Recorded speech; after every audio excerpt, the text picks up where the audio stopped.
ತುಮಕೂರು ತಾಲೂಕಿನ ಕೆಸ್ತೂರು ಗ್ರಾಮದ ಕೆರೆಗೆ ಜೆಡಿಎಸ್ ಮಾಜಿ ಶಾಸಕರಾದ ಸುಧಾಕರ್ ಲಾಲ್ ರವರು ಬಾಗಿನ ಅರ್ಪಿಸಿದರು. ಗ್ರಾಮದ ಕಾರ್ಯಕ್ರಮದಲ್ಲಿ ದೀಪು, ಪ್ರಶಾಂತ್, ಗ್ರಾಮ ಪಂಚಾಯತ್ ಸದಸ್ಯರಾದ ನಾಗೇಶ್, ಕಾಂತರಾಜು, ವಿರೂಪಾಕ್ಷ ಹಾಗೂ ಅನೇಕ ಜೆಡಿಎಸ್ ಮುಖಂಡರು ಭಾಗವಹಿಸಿದ್ದರು. ವರದಿ ದಾಸಲಕುಂಟೆ ಸಿದ್ದರಾಜು.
ಕೆಸ್ತೂರಿನ ಕೆರೆ ಸುಮಾರು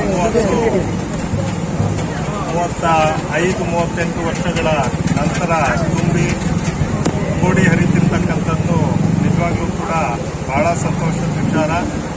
ಮತ್ತು ನಮ್ಮ ಗ್ರಾಮಸ್ಥರು ಕೂಡ ಇವತ್ತು ಮುಖಂಡರುಗಳು, ಯುವಕರು, ತಾಯಂದಿರು ಎಲ್ಲರೂ ಕೂಡ ಅತ್ಯಂತ ಸಂಭ್ರಮದಿಂದ, ಸಂತೋಷದಿಂದ ಇವತ್ತು ಬಾಗಿನವನ್ನು ಅರ್ಪಿಸ್ತಕ್ಕಂಥ ಕಾರ್ಯಕ್ರಮವನ್ನು ಹಮ್ಮಿಕೊಂಡಿದ್ದೀವಿ. ಬರಬೇಕು ಅಂತ ಕೇಳ್ಕೊಂಡಾಗ ನಾನು ಕೂಡ ಅತ್ಯಂತ ಸಂತೋಷದಿಂದ ಬಂದು ಈ ಕಾರ್ಯಕ್ರಮದಲ್ಲಿ ಪಾಲ್ಗೊಂಡಿದ್ದು ನಿಜವಾಗ್ಲೂ ಕೂಡ ನನಗೂ ಬಹಳ ಸಂತೋಷ ತಿಳಿಸಿದೆ ಅಂತಕ್ಕಂಥ ಮಾತನ್ನು ಹೇಳ್ತಾ, ನಾವು ಗಂಗಾ ಮಾತೆಯಲ್ಲಿ ಬಾಗಿನವನ್ನು ಅರ್ಪಿಸಿ ಕೇಳ್ಕೊಂಡ್ವಿ, ತಾಯಿ ಇದೇ ರೀತಿ ಪ್ರತಿ ವರ್ಷ ನೀನು ತುಂಬಿ ಹರಿಬೇಕು, ಕೋಡಿ ಪ್ರತಿ ವರ್ಷ ಬೀಳಬೇಕು, ಮತ್ತು ನಮ್ಮ ರೈತರ, ನಮ್ಮ ಜನಗಳ ಜೀವನಕ್ಕೆ ನಿನ್ನ ಆಶೀರ್ವಾದ ಇರಲಿ ಅಂತೇಳಿ ಬೇಡ್ಕೊಂಡು ಇವತ್ತು ಈ ಒಂದು ಬಾಗಿನ ಅರ್ಪಿಸುವ ಕಾರ್ಯಕ್ರಮವನ್ನು ಮಾಡಿದ್ದೇವೆ. ಮತ್ತು ಈ ಕಾರ್ಯಕ್ರಮಕ್ಕೆ ಏನು ನಮ್ಮ ಮುಖಂಡರುಗಳು, ಯುವಕರು, ತಾಯಂದಿರು ಏನು ಹೆಚ್ಚಿನ ಒಂದು ಆಸಕ್ತಿಯನ್ನು ತೋರಿ ತಾವೆಲ್ಲರೂ ಕೂಡ ಈ ಕಾರ್ಯಕ್ರಮವನ್ನು ಯಶಸ್ವಿಗೊಳಿಸಿದ್ದೀರಿ. ಅದಕ್ಕೆ ನಾನು ತಮ್ಮೆಲ್ಲರಿಗೂ ಕೂಡ ವಂದನೆಗಳನ್ನು ಕೂಡ ಹೇಳ್ತೇನೆ.